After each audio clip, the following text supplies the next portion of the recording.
એ સંજય આવો છો તો લાઈટ બંધ કરતા હો ને જરીક. હું કઈ બોલી તી હું કઈ હાંભળો ને. જાવ ને ન્યાથી હવે.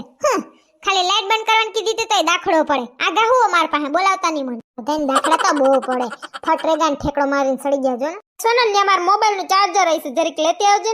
હું બોલ્યા મને કઈ સંભળાતું નથી.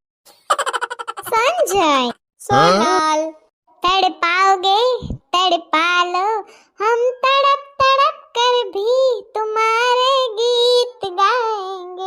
ઓહો બે માણસ જો કેવા હાથમાં હાથ નાખીને જાય છે ને અમારે તમાર ભાઈ કાઈ હાવ કે ભેગા ના સાંજે ઘરે આવે તો ખબર પડે કે ના ના એવું કાઈ નથી. એકલા એકલા ક્યાં ફરવા ઉપડા બે માણસ.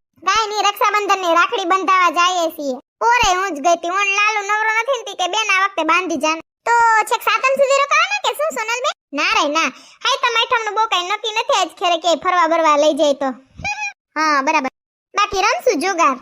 હા ગઈ સાતમ તો તમે તમાર પિયર ગયા તો તઈ સાવ સુનું સુનું થઈ ગયું તું ને ત્યાં તમે રહી માતા ને જીતા તા કા સોનલ બે. હા ઓ કઈ નક્કી ના પણ આમાં કોઈએ ખખેરાઈ જાય.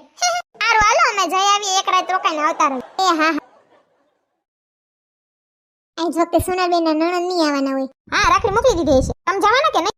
ના ના મારા ભાઈ આવે છે રાખડી બંધાવા. સોનલ બેન આવી જાય પછી આપણે પત્તે રમવાનું કઈક નક્કી કરીએ. એ હા સારું હાલ.